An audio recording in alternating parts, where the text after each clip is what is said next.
list. All right, pray, Saint Concetta. Let's go to work. Dear Heavenly Father, I ask that you guide the direction of how you want us to speak, who you want us to connect with, how you want us to connect with them, that you allow us to be a guidance for people that are struggling in whatever capacity you would like to support them in. We are just your vessels and you do all the work. So in God's name we pray. Amen. Let's go to work.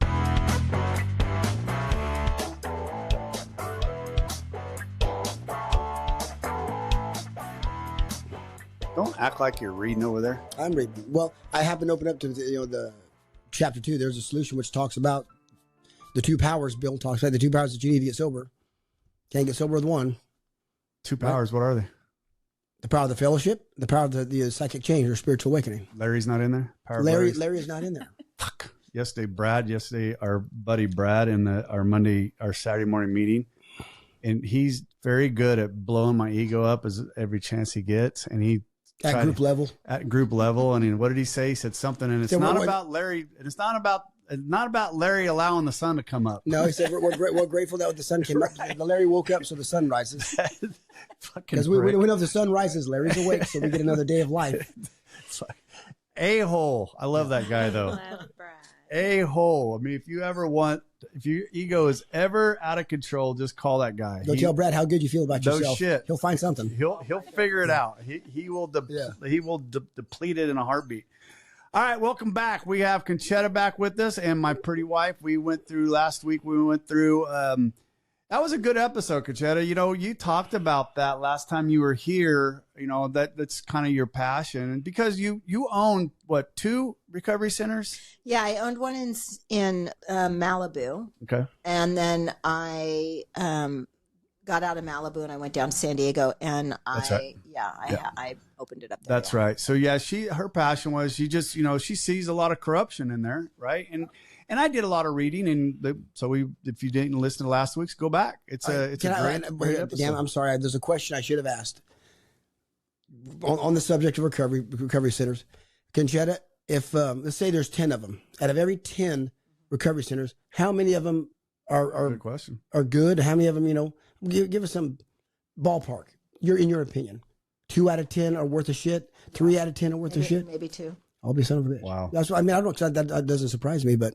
It's just disgusting. I do have another kind of a follow-up question to what he's saying too, and knowing that you did own those. There is a level of, like when you're a caregiver for a parent or your loved one, wife, husband, whatever, you have to get respite care yourself because you have to kind of be able to step away. How are you able to do that? It's tough, especially because I lived with all my clients. Mm-hmm. And that was one of the things that my mother, it was so funny. She was like, people are coming to you because it's you doing you there. And I'm like, but I need some time too. Yeah, you do. It takes a toll on you. Yeah. If you do not break away and do your own work, like I would constantly be doing, like I was in a leadership development program. I went through Bible college one year. Like I would take time. I mean, I would still go and live with all my clients, and they were living with me in the house. And the reason why I like that model is because so many people that are suffering from drug and alcohol have dysfunctional families, right? Oh, yeah. There's a whole dysfunctional family. And so they were pushed out a lot of times, and they didn't feel like that family nurturing. And so I almost wanted to reparent them and show them that they could actually be in a family. And we were a little dysfunctional because we had a lot of sick people, because I treated a lot of people that had schizophrenia as well. But they always wanted to come and live with me because they got a home cooked meal. They got nurtured. They felt loved by us. And we lived on a farm in San Diego. And so I had a lot of farm animals, and which also helped them support. Too. Yeah. Mm-hmm. Yeah. I had a chicken once. Yes, you did. Abigail was here. We go again. Oh, Rob and Abigail. Oh my gosh. She's part of my 4-step. I love chickens. I did too. I had 180 of them. Shoot. I had a lot of them. We had so many eggs. I'll show you some pictures later. It's just like we had so many eggs, and I would give them to this lady, and then I would trade her goat milk. I would get goat milk from her, and I would feed the goat milk to my puppies because I was breeding dogs too. So yeah, and then we had I'd be ducks. making cheese too, like crazy. What the hell haven't you done? I know I've done She's a done- lot. You're the most interesting person I think I've ever spoken to. You really are. I mean, you talk about it from extreme to extreme. oh my gosh, Yeah. from one end of the I've spectrum always to been another. an animal lover. I've always had this animal thing. That around explains why animals. you like Rob and I. Absolutely. Oh my God, the That best. explains it. The That best. explains a lot. That explains a lot. Well, especially Rob. Yeah. Yeah, they miniature goats, Rob. They're all in the same. Hey, those All ones that about the those ones same. that They're faint- so The ones that cute. faint. Hop and faint. Miniature goats are so cute. So, anyways, we're going to go down a topic today, and we talked a little bit. Well, you know what? I'm going to go down. I'm going to do this one first. Watch. Someone peed in a cup. Shut up. How heavy is this glass of water? Melissa, would you care to answer? 8 ounces, 12 ounces? 16 ounces. The absolute weight of the glass doesn't matter. It depends on how long I hold on to it. If I hold it for a minute, nothing happens. If I hold it for an hour, my arm will begin to ache. If I hold it all day long, my arm will feel numb and paralyzed. Well, the weight of the glass hasn't changed, but the longer I hold on to it, the heavier it becomes. The stresses and the worries of life are like this glass of water. If you think about them for a little while, there's no problem. Think about it for a little bit longer, it begins to hurt. You think about them all day long, and you'll feel paralyzed, incapable of doing anything. Damn it, Robert. Always remember, put the You know, so I heard that the other day, and That was- well, John sent that I to said us in John's our group mentioned- text, and I've heard that before. But what's funny is we're listening to that Saturday morning as we were coming, as I left Escalon. I was texting, I did the same thing. texting and driving, but you know, I got home without getting hurt. Anyways, I read that, I was listening to it, and I'm like, you know what? That literally what Sam just talked about in the meeting. Mhm. And then that came up, and it's just, so those are one of those things. And, you know, simple people put things in simple places like that therapist. That guy right there, I've listened, he does a lot of different things. I wish I could remember his name, but the way he simplifies, because that's so true, right? That it doesn't matter that bottle of water that you have right there. It's the same weight, but if you hold it here or you hold it out in front of you where it's more leverage, it's going to take longer. The longer you hold it, the more it's going to hurt. And it's the same thing. And the same thing with the resentment, right? The longer we hold that resentment inside of us, especially as alcoholics and especially as we run shit through our brains, the longer that thing sits in there, the more it festers, the more it grows, and the more we have arguments with myself. And the more arguments I have with myself, the more that resentment comes in, the more I hate that prick, and the more I let that character defect that caused the resentment go, the further, and it's a fucking carousel. And before you know it, it explodes. Well, and it explodes on my wife, and she wasn't even the one that caused the resentment to begin She with. has no idea why you're She has no idea, no clue what happened. It's poison. The longer the poison stays in the vessel, the more damage it does. You know- And it poisons everybody around you. Yeah. You know, and so the other night we had family over at the house, and I was frustrated with the dogs that we had 19 million dogs that were in the house, my daughter's dogs, and the batshit crazy. And by the time that the family got here, I was starting to get irritated at everybody at the family. And that wasn't even the problem, right? The problem lied in those damn dogs, and they should have been left outside. I don't know, but The problem Well, is- the problem was you didn't set a boundary. Yeah, the problem is always me. right. The problem is always me. Well, I mean, Sorry. and you're right, Concetta, but I mean, I get frustrated when I have family events like that, and I'm sitting over there If pouting shit's like not a going little- off the way you. Right. And I even talked about it Yeah. Saturday morning in the meeting. I mean, I get frustrated with myself when I got all this family around there. We're celebrating my mother-in-law's, who I love dearly. We're celebrating her birthday, and I'm over there pouting like a little bitch because everything. I got that yawn on there. I That got was you. perfect. That's why I did it. I'm pouting, and I'm not enjoying being in the time. And that's It's a choice. It's right. It was absolutely a choice I made. And then here's the thing that happens inevitably, right? You go lay down at night and you go, fuck. Do some inventory. Look at what I just did. And you can't get that moment back again. No. Right? Those moments that you can't get back again, those are frustrating moments to me because I know I missed out on that moment. So the next moment that comes, that's the best beautiful thing about our program. We don't miss it. Right. The next one. Right. We learned, we grow, we don't miss. Otherwise, the old says that we just got pissed off, drank, and it'd been everybody's fucking fault. Or and we repeat it. Or we keep repeating the patterns. We keep repeating it, and we don't talk about it like I did. Take the poison. Get it out. We don't talk about it, and I don't work through it. And that just keeps festering and keeps festering. Before you know it, I'm grabbing a drink and I'm getting a divorce and I'm losing my job and losing my house. It's kind of Drop the Rock. A great book. 100%. Yeah. 100%. Absolutely. I got one yesterday. So there's a friend of my daughter's. He got married yesterday. It was his wedding. And this same kid, he was engaged before, and his girlfriend broke off the engagement, and he was heartbroken. He lives across the street from my daughter and my son-in-law.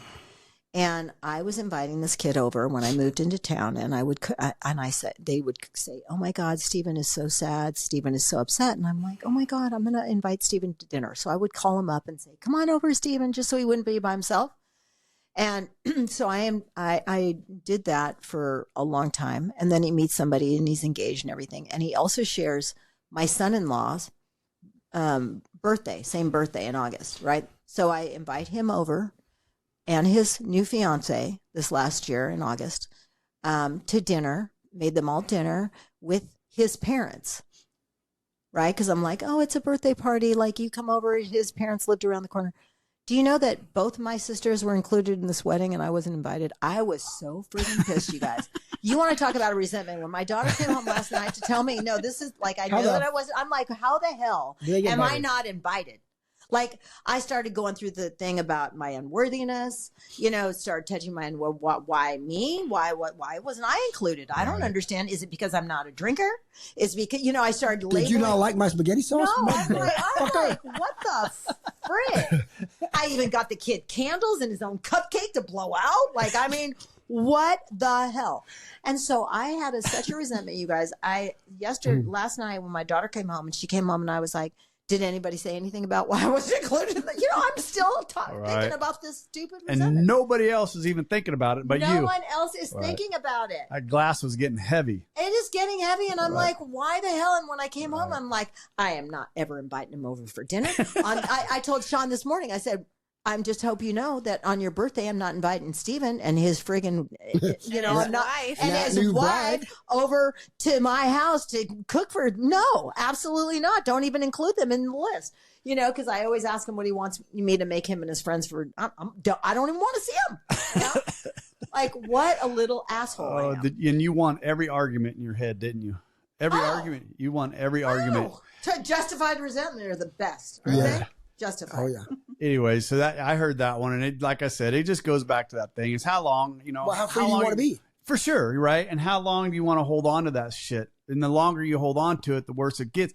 And that's Katie. We talk about that quite often. As soon as something's bothering me, I have to talk to her about it, right? If she does something or says something, I got to talk to her about it right away, because the last thing I want is that resentment with my wife, because eventually I got to lay in the bed next to her that night. Right. Eventually, we're told, do not let the sun go down on your anger. So got to have it. Got to have that talk.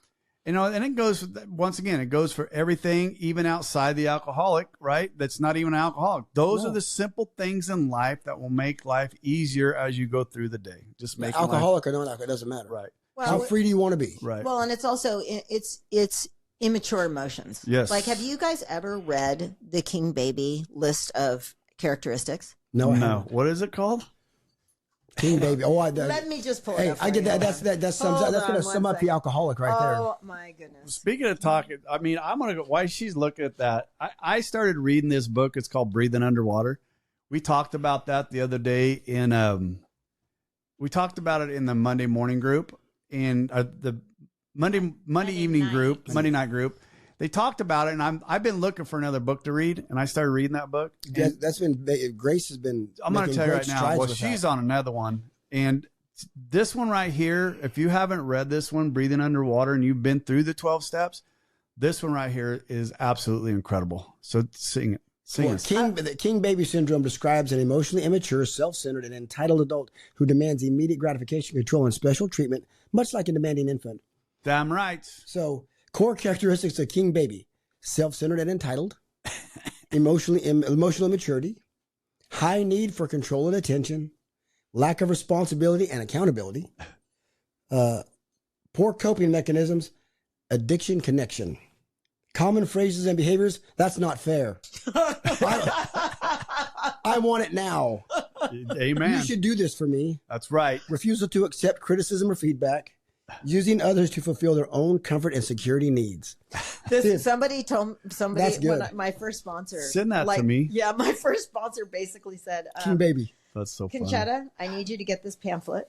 Or no, maybe she got me the pamphlet and laid it at my, she goes, this is you.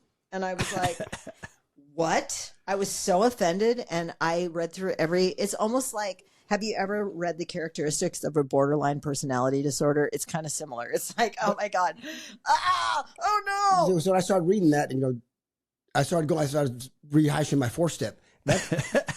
That's me. That's that guy. I know. That son of a bitch. Well, and they can come back, right? It's like it's so funny. Well, that's the constant. We got to, it's the constant work that we spiritual have to fitness. do. Yes. Spiritual fitness. Yeah. All right. Booting, I needed to wake the up in some areas. I was pretty much on my knees. This I was recovery trying filter, buddy. anything and everyone. Anything anyone threw at me. It was a particular difficult time. I can generally be a bit shy in any kind of situation first. Mm-hmm. Yeah. But it was really like something I'd look forward to. Yeah. I just thought there was just incredible men sharing their foibles, their missteps, their wants, their aches. And I thought it was a really special experience. Coming from the Ozarks where we're like, everything's great. I think 30 years of smoking, I've just figured, I had enough. I am a stubborn, but... That's Brad Pitt. He was on. It's been a while since that interview, but I heard it the other day, and he was talking about, it goes on further. I didn't want to go too far into it, but he was talking about, he got in, so that's the Armchair Quarterback with Dak Shepard, who I listen to every once in a while. And he was talking about when he got off that interview with Dak Shepard after he'd done that podcast, how much trouble he got into by a lot of the higher ups in the AA.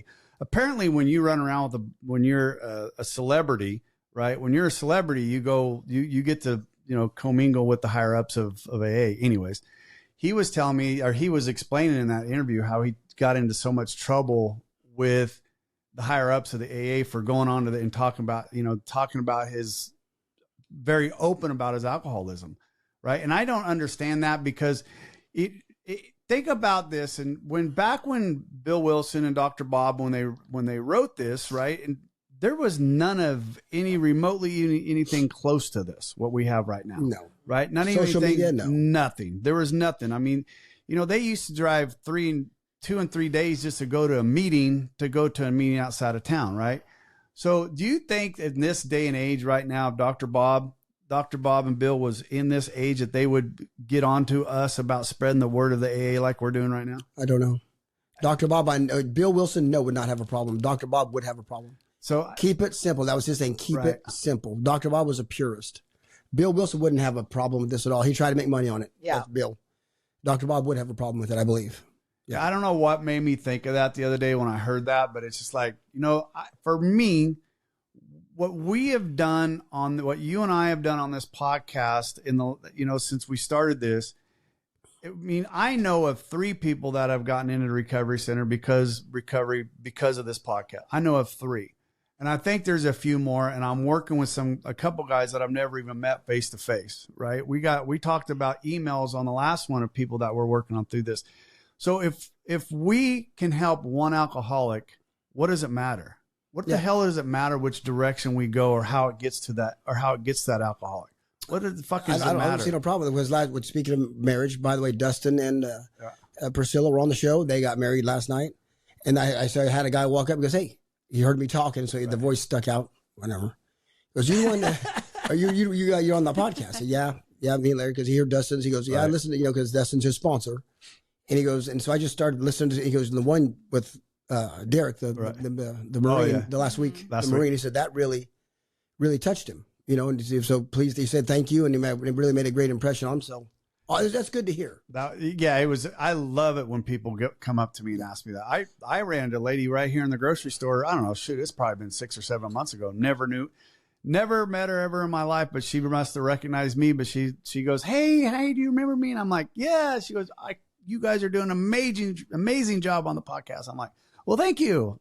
And I had no idea who she was. So impact is like, it doesn't matter how many people, as long as you're impacting people positively, right? And it's all God. God does all. Takes this and takes it wherever He wants it to go. God inspired for you guys. How it all transpired, and with the guy down the street helping you do. I mean, it was Jim, like all the Jim Hart coming into this whole thing. How did he end up? By the way, I never remember asking you. Yeah, about Jim's amazing. No, how did his band? Remember, he was in that contest. Oh, you're talking. He didn't end up. He took second. Okay. To Harbor Drive. Yeah. He ended up taking second. But you know what? That guy, they've recorded 2 more albums, so he's doing very well. Good. He's doing very well. But he's that lead singer, the guy, my friend that lives down the street. He's just very humble. I think he'd probably like to have won that, but I don't think it's that big a deal for him.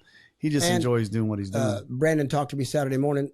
He wants me, when we had Bonnie on. I do have a wife. Concetta's got to hear it for you.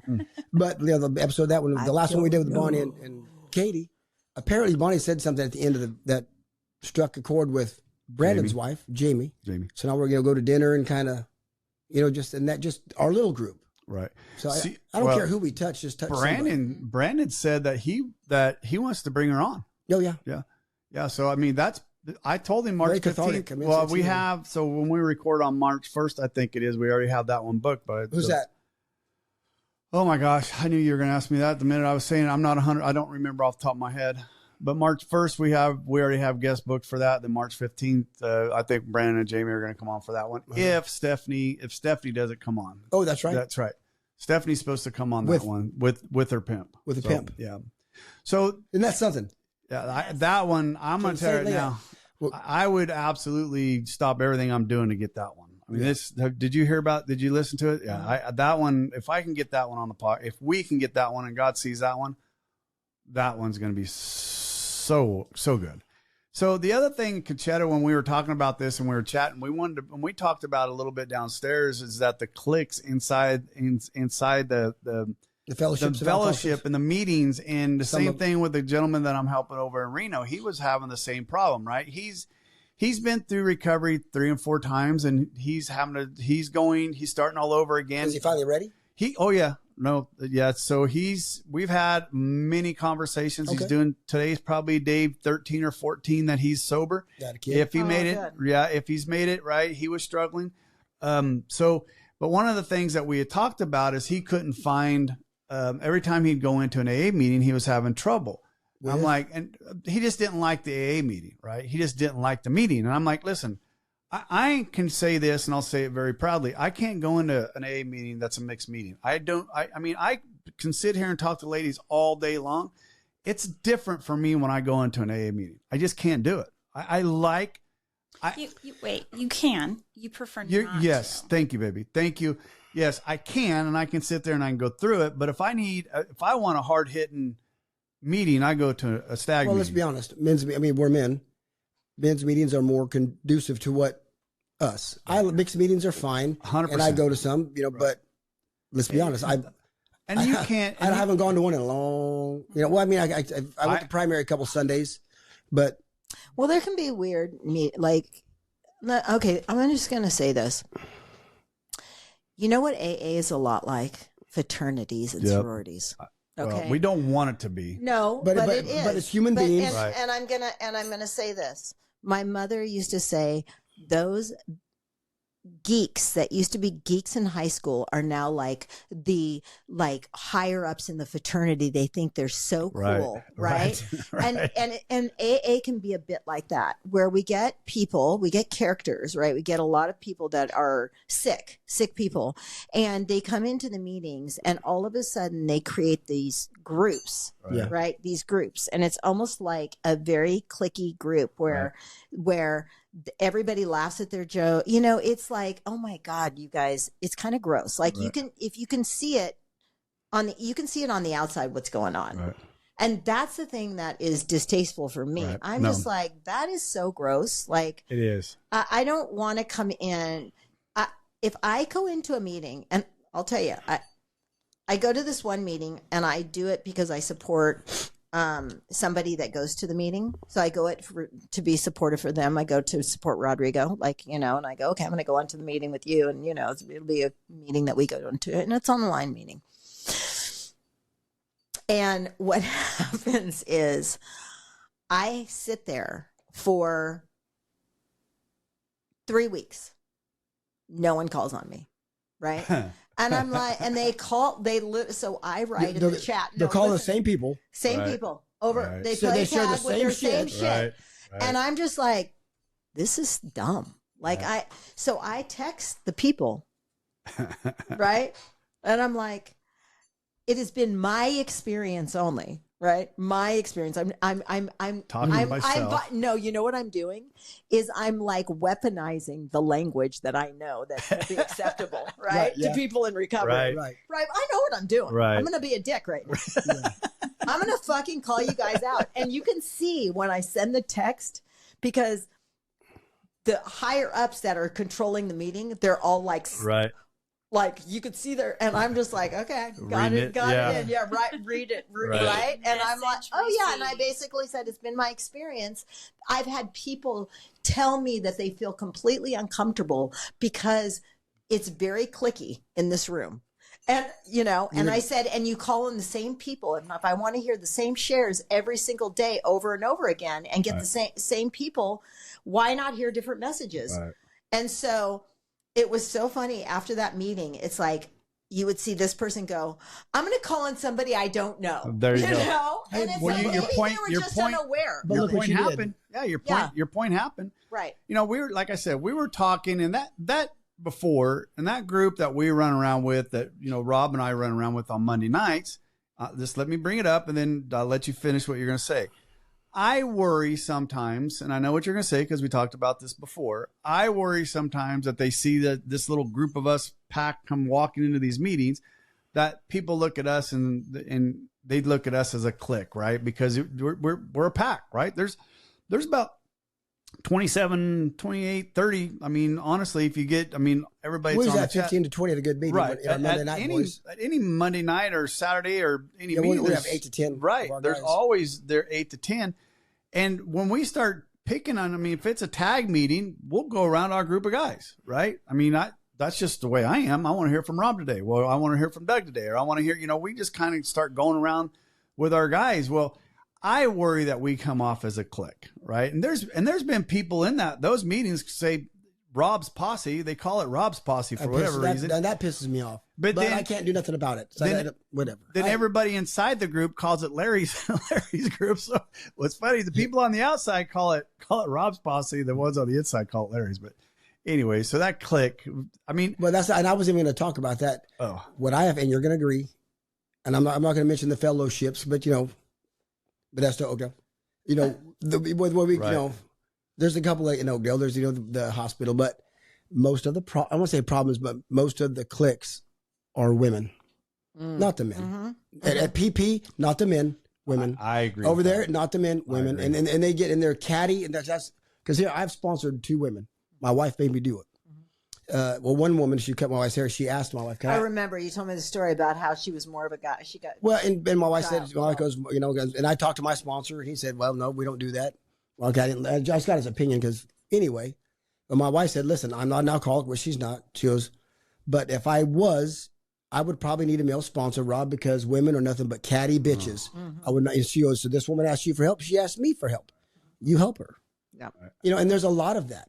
But now in Oakdale, we've got 2 because I helped Christy go through her steps, and there's Steffi. We got 2 young and a few of them strong And women. Ashley. Who don't Ashley. and Ashley, you don't take shit from nobody, right? From the older bitches. I'm just going to say it. And that meeting and that fellowship now has gotten stronger because of it. Right. Because of it. And then they've got their kickbacks. They've got their pushback from what we call the bleeding deacons. But mostly, I'm not going to lie, the problems in the fellowships that I've seen, that I've been a part of, are women. Yeah. Right. And we said, Am I wrong, Larry? No, you're 100% right. Like I said, it's like fraternities and sororities. Right. It's a group of people that think that the mentality is that we are better than this group of people, and it there's no place for it. But it's when you have broken people coming into a program, Right. they're navigating and they're grasping for any way to become a part of something, right? But you can also, it's an unbalanced thing. So I'm going to speak for myself. I have the capacity to completely be off balanced with things. You know, I'm either all in or all out, or all this or all that. Right. You know, black and white thinking, all that, and it's very common. It's a very common attitude. And so if I come into a group where I already don't feel welcome because I have some self-worth issues going on in the back of my brain, Like a newcomer. where I'm like not going to be the person to reach out. Or if I come into a meeting, like what I started to do was I'm like, okay, well, they don't know me. So I'm going to come in a half an hour early and let them know me. And then still don't pick on me. I'm like, you're a dick. Right. You're a dick. Like, you're a complete dick, and I'm going to be a dick back. Like, you know, I'm like, sorry.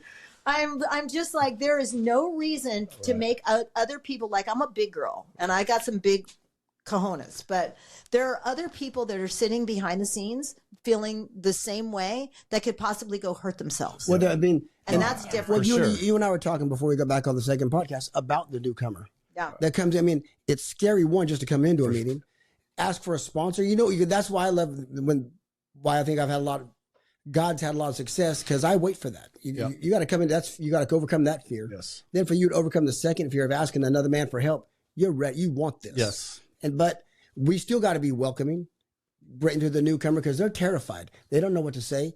They probably need to share more than anybody. Yep. And they need to be called on.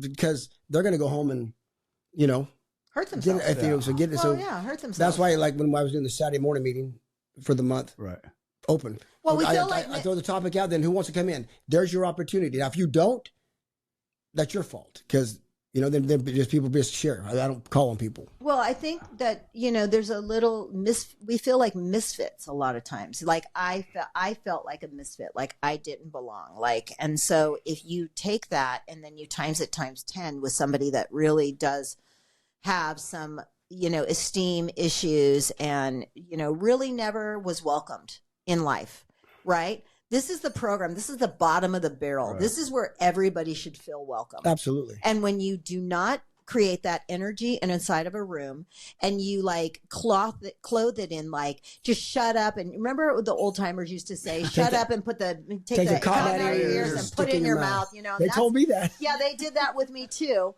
Yeah. But what I'm saying is there are a lot more people, I feel, that have identified with mental health disorders as well. Yes. And so now you're creating an energy of a room of bullying. Yes. And I feel like there's a lot of bullies in AA because they were bullied. Yep. And so sick people create sick people, hurt people, right? Yep. And it's like they're not doing their work. And instead they're going to show up in the rooms of Alcoholics Anonymous and be a bully. Fuck you. 100%. Okay, we had two newcomers at the Saturday morning meeting. Every one of us, because I was the second one there, me and Brandon. When they came in, I watched every man walk up, shake their hands, introduce themselves. Right up to them. Men are more welcoming. I take it, and I'm going to be honest with you. I have a hard time doing it, going up to a complete stranger and introducing myself. Now I could do it in business, right? I have no problem. If that guy's got something I want and I know that he's got it and he doesn't know me, I'll walk right up to him and shake his hand. But for some reason in that group, I have a hard time doing it, but I force myself to do it, and I enjoy doing it. For me, it's the opposite. Yeah, I don't, because they don't have something I want, but I've got something they need. Well, you know how I don't know, but I don't, because he thinks I salivate over the newcomer. Remember the one guy? No, you don't. I give you a hard time, but I wring my hands. That guy's hurting like a motherfucker. I won't get him. I think the other reason why I wanted to bring this topic up was, the guy I've been helping over in Reno, Brian. I'm going to say his name. Brian. Name drop. And he, he's the one struggling to find a fellowship. He was having trouble finding a fellowship. We've talked about it. We've talked about it quite a few times. And I sent him a bunch. He's a first responder. He was a cop for a long time. Actually, he was a sheriff for a long time. And so I tried to get him into some first responders. I had Jim reach out to him. And I finally told him in the last one, I'm like, dude, if you like, I sent him a list of like 5, and I'm like any of them. I said, no, he finally found one that he's been comfortable with, right? Because at one point I said, if you go to all these and you don't find one, it's probably you. It's not the meeting. Probably. And I think the same thing is that anybody that's new to an AA meeting, You haven't done enough. you AA haven't meetings. done. Yeah. Don't look at it as a clique, right? But don't look for the differences. Look for the similarities. Right. I can say this. I have listened to hundreds of people say tell their stories, right? We've heard it in here. And I haven't met one alcoholic yet that didn't say I was uncomfortable inside of my own skin until I put some drink in me. So you are uncomfortable. You're that high school student again when you walk into those rooms of AA. You're that uncomfortable person again, right? Because you don't have the alcohol to mask. And you don't have the solution right. yet either. You're right. You don't. You're just You're right nuts. there. But I'm going to encourage you, if you walk up and stand right in the middle of a circle, and you stand right in the middle of that circle, and you look at everybody and say, I'm an alcoholic and I need help, every one of them people are going to give you a hug and say, and take you by the hand, right? They're going to help you. Yeah. Well, it's like, just like we talk about the phone being, weighing 1,000 pounds, right? It's like, it's unfamiliar. Like you said, you've taken the drink, you've taken the absolute medicine away from the alcoholic and addict. And now you're telling them, this uncomfortable person with all the nerve endings going, go reach out and be, and like you're like, yes, of course. I mean, for a lot of us, that can work. Like, we can do that. There are people that have they are so painfully shy that it absolutely cannot translate. They just don't know. They're just overcome by fear. They won't do it. They're so in fear. And it's like, and what I'm saying is we get to be the best representation. I agree with everything that you're saying. I agree that if you haven't found a meeting you haven't liked, or that you've hated, then you haven't gone to enough meetings. Right. And if you have, you know what I mean? Like, you get to, and eventually the problem might be you. and the problem is that you might be you, and you have so much crap that you're not willing to do and let go of it. And you have to just be willing to do it all. Right. And I get it. You're not in enough pain, right? Right. Your ass isn't on the floor enough. Like, we can say all the things that we've been taught. There's a group called the Pacific Group. Have you ever heard of it in Los Angeles? It's like, there was a guy that used to lead it. His name was Isler. Oh my God, why can't I remember the man's name? Anyway, this is the one a lot of celebrities would go to. I think I remember who you're talking about. And they literally had to suit up. They had to be in suits to get into the Pacific Group. I've heard about this one. It was like, it's almost like a machine. Like and while I agreed with the way they did things and how they had camaraderie and everything, they also shamed people that wouldn't conform. Exactly. You're right. That is a perfect terminology. It was almost like, I felt like it's almost like Hitler and his army, you know what I mean? It's like, okay, I mean, it's kind of a bad analogy, but it's similar. Like, you're gonna all walk, it's like the soldiers that you see, is it from what country? Is it Asia? Is it China? Where they're like, and you're just like, oh my God, that is so disgusting. Yeah. So it's like that. And even though I know a lot of really great people that went through the Pacific Group and was part of the Pacific Group, it was like they made this guy their leader, this man. Pedestal. It's almost cultish. No, it is very cultish. And he spoke at all these meetings. And do you know this man was married so many years and had a mistress? This man, literally this man who they put up on their pedestal as being their leader was not following the principles of the program. No, the principles of the program. That's funny. And the problem is, embarrassing. none of us do perfectly. We all like Bruce says, we all got clay feet. Right. So don't put anybody like you did that pastor. Oh yeah. No one belongs on the pedestal. I learned my lesson. That's why when you come into the meetings and here comes here's Rob's bunch who said that fries me because it ain't mine. No, and it does me. It does me not because they call it Rob's group. I don't really care what group they call it. I don't like that. I like when they say the Monday Night Boys because that's what I like. I call them. That's the Monday Night Boys, right? There comes the boys, or the boys from Oakdale, right? Yeah, that's perfect. I love. Have you ever when somebody says it's here comes Rob's group? I correct him. I correct him. We do. Every Yes. time? Oh, yeah, Every for time. Hey, sure. please, you guys are We do. it is I do it very nicely, Yeah.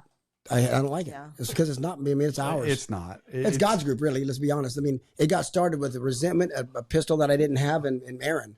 You know, pistol. I was going to shoot a guy on the freeway. Probably lucky you didn't. No, well, if I had, I'd have shot that guy. At least his back window. Right. Yeah. We just, and it's very easy to get.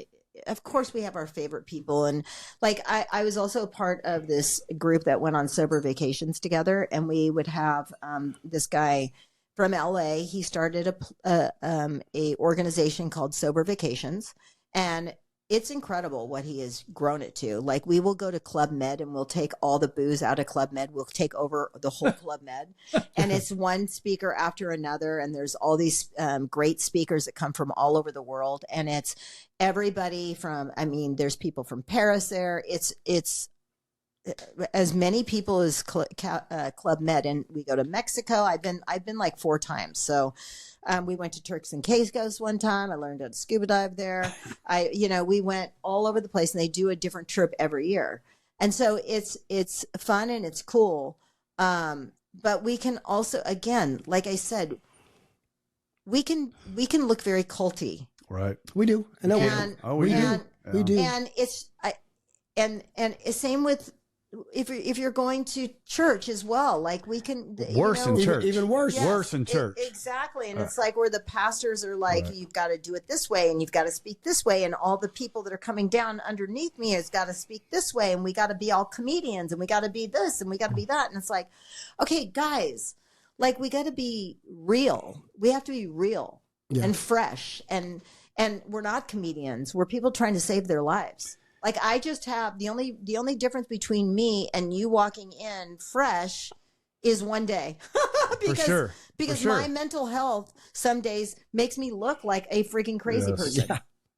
Yeah. You know, I can look like a crazy The beautiful person thing in is recovery. My we're daughter not all goes, crazy at the same what the time. hell is going on? Thank God. Yeah. Yeah. Thank God. And I think my point in this whole thing, and I said it a little bit, is if you're new and you're walking into those rooms, you need to kick that person that's uncomfortable, and remember, it's your life, it's your sobriety. You got to be an advocate for yourself. It's your responsibility. It really is. If you don't walk up in the middle of what you think and you perceive it to be is that clique, and you don't stand there and introduce yourself and get right in the middle of it, then it's you. It's not that thing that you think is a clique. It's because you're standing off from it. That's my perception of it. Well, because I absolutely got welcomed in when I walked into Primary Purpose. I walked in, and as soon as I walked up, it was like, I was a family member that just walked back in. And thank God I was, because of how uncomfortable I am. Thank God they were that way, right? Yep. The other thing I did, Concetta, you said something a minute ago. I learned this fairly quickly on in a meetings. Because I wasn't getting picked on, I wasn't getting chosen to speak, and it used to really piss me off. Trust me, my sponsor had to be here at the end of that a few times. But damn it, I had a lot to say.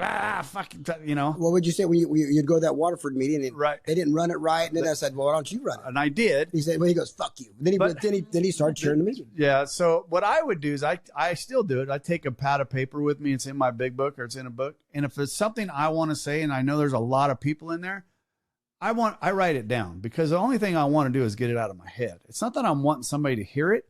I'm wanting to get it out and look at it on a piece of paper to see if it even makes fucking sense to me. And if I don't get called on, at least I know I got it out of my head because I wrote it down. On the drive home, That's a good tool. I talked to, I'm Portuguese, so I talk to myself anyway. Right. On the drive home, if I didn't share it, it's something that I want, because if I don't get called on, fantastic. I'm better now. I like to listen anyway. Right. But on the drive home, I'll share as if I'm in the group, and I'll share what I was going to share on the topic, and then I'm good to go. I'll never forget the first time I got called into H&I to go into a recovery center to speak. Very first time. And I got in, and it was me and another guy. Well, they chose the other guy to speak first. He went on for the entire 45 minutes. I didn't hear about that too, Katie. For the entire 45 minutes he spoke. He took your time. And I was fucking fuming. Oh my God. And when they come around to me, the guy goes, "Well, Larry, you want to?" I'm like, "No, man, I'm good." And as soon as I got out in that parking lot, I called Rob and I unloaded on it. And here's Rob. Well, maybe that guy had something to say that somebody in that room needed to hear. And I was like, fuck you. And I hung up on him. Yeah. Right. But that's when I mean, that's when I learned if I have something to say, I'll put it on a piece of paper, right? That to me, it was the biggest tool for me.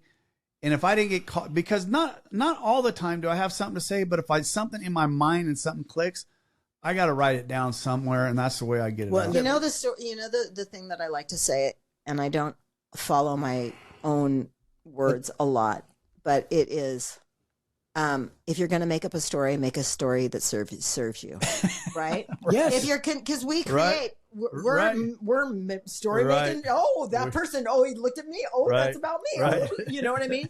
It's like, why not create a story that serves you and moves your life forward versus diminishes you? Because Absolutely. it's all about diminishing me. Yep. If I'm complaining about something, it's usually about somebody hurting my feelings. Yep. Right? Yep. Somebody doing something that I didn't think was okay.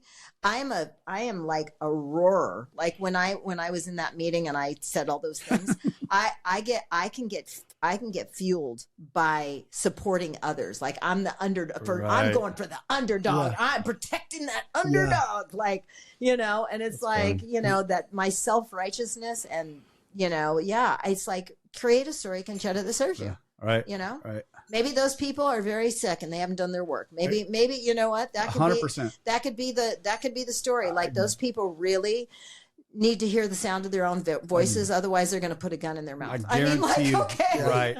I definitely look at it differently now. Here's the beauty of it as well. Sorry, Rob. No, go ahead. Is that you're not a tree.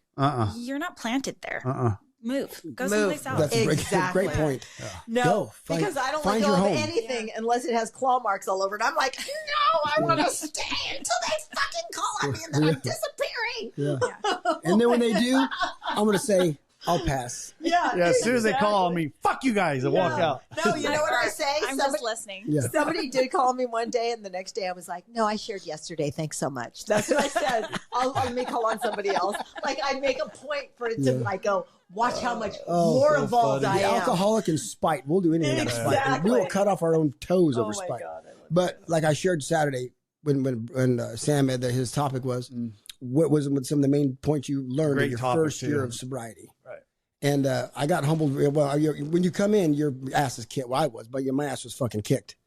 But Jay, as Jay does, it's not about me. Right. No matter what the fucking question is, no matter what it is, it's not about me. Right. It's about God. It's make it about anything else because, and once you learn that, I didn't get to share. Okay, mate, it's not about you though. I like what's about you. It's not about me. I like what Sam did yesterday too. Yesterday. I like what he did because he's new. He's coming up on a year. This is first time he's chaired. First time he's chaired a meeting, and he's doing it by himself. He's doing Thursday night big book study. He took over that. Him and Stephanie are doing it. Oh, in town. Yeah. But this is the first. But what he's doing is he's using it. He used it yesterday to educate himself a little bit, and I was very, very happy that he did that. Right. He used that. His topic was, what did you learn most in your first year? Because he's getting ready to turn his year. What was the one main thing you learned in your first year? That most important thing you learned? Because he's struggling right now with not struggling. I don't know if I'd call it struggling. Well, he's just working through the motions, working through sobriety, we're using his tools. And which tool do I pick up today? This is what I got going on at work. What fucking tool do I use? Right. But luckily, he's got a fantastic sponsor. I'm in the podcast. Doug's doing pretty good too. You know what? When I was at Passages and a very famous fashion designer was there with me, and he wanted to go to an AA meeting. He goes, come on, let's go. We're going to go to watch Anthony Hopkins speak. He's very verbal about his recovery, and he shares it. Yeah. I do too. He's incredible. I've heard him so many times, but he shares all the time, and he's got a lot of time. And he's like, and I'm like, well, what do you mean we're going to an AA meeting? This is Passages. We don't have to go to a meeting. He goes, if I'm not too good to go to a mini AA meeting, either are you. Right. And so that's for all the people that like literally think that AA is for the scum of the earth, or that they can do without AA, or like it's about humbling ourselves and being willing to know that, like, if a movie star like Anthony Hopkins, and he goes to a lot, he goes like 14, 15 meetings a week. He's in a meeting you'll see him everywhere. And if he is not too good, and he goes to like one time he was in a meeting and I walked up to him and I was supporting a guy that was from England, and I paired them up together, and he was so cool to that guy. Wow. I said, can you help him? Like, who are we? We're human beings. Just right? human beings. True fact. We're human beings. True fact. Everybody is a human being. It doesn't matter what the star status is of somebody else. Like, if they can walk in and be in meetings, like, who the hell are you? Right. And just remember that, like, because we all deserve to be here. We're all alcoholics. We're all alcoholics. Jay always said, because Jay, the reason I love this like I do is because of my first sponsor, Jay. And he'd always tell me, you may be the only big book that people read in the way you live your life. Because I'm not talking about in the rooms. Anybody can sound good in here at your home, right, where you work, at the grocery store. They're watching. What page are they going to read today? Right. How it works. There's a solution. More about me. What are they going to read? More about me. But when you start thinking about that thing, how you conduct yourself in the world, how you conduct yourself in life, it's not that we care what people think, but we can determine by our actions what they think. 100%. And how we carry ourselves. Well, people don't care about how much what you know until people wait. How you made them feel. Yeah, it's about yes, exactly. Oh my gosh, what is the saying? It's like people don't remember. They don't remember how much what you said. They don't remember what you do. Until they remember how much you care. No, people don't care how much you know. They want to know how much you care. Right. That's it. Okay, the one I was going with was they don't always remember what you say, and they don't always remember what you do, but they always remember how you made them feel. Yes, and that's true too. That's very good. That's a Maya Angelou quote. That's not a Rob Thomas, by the way. No. Come on, take the credit. Nope. I got a lot of good ones, but that's not mine. My sponsor always says, and I really like this about what she says, and she goes, I have a vocabulary problem. She goes, think about it. She goes, everything that we were taught, like surrender, like we're not going to do that. No, we're not going to do that. Nope. Like surrender to win. Like she goes, I had a vocabulary problem when I came in here, and I had to re-educate myself on vocabulary, on appropriate vocabulary, on what everything means, and things don't like we can white knuckle it all we want, but we're meant to embrace each other and to support each other. And like what I've walked through, like losing my child, right? Getting my child taken away from me, having so many drug charges, getting arrested so many times, like all these things that I have walked through, I get to support another person that needs that. And God's going to bring you somebody that's going through that for you to share that experience with them. That's the goal. Absolutely. Absolutely. And so there's something for everyone, and everybody is a useful person if they allow themselves to be, and we get to embracing each other because it's hard out there. That it is.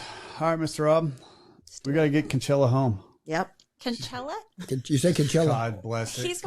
He's been watching The Sopranos again. So funny. He told me. He said there's a girl on there named episode. Concetta. You never see her. You just see her in the coffin. His wife, the wife's name of the one of them her name was Concetta. She died. She was in the coffin. I've never seen it. You never watched Sopranos? Oh my goodness. You got issues. Game of Thrones. Never seen that shit. I never watched that one either. Breaking Bad. Never seen that. What are the big ones?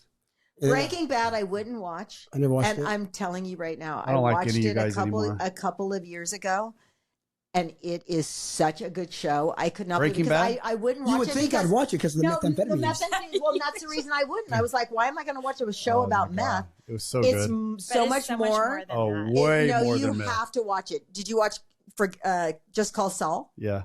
Oh, Only so good. Call. I have no Only Call choice. Saul, yeah. Larry's Better Call literally Saul. watched, Better Call Saul, yes. watched Breaking Better Call Bad Saul. probably 4 times. He's watched it. It's through. so Is that good. good? And Dexter is the other one. Yeah, that's got See, to I remember watched people. it.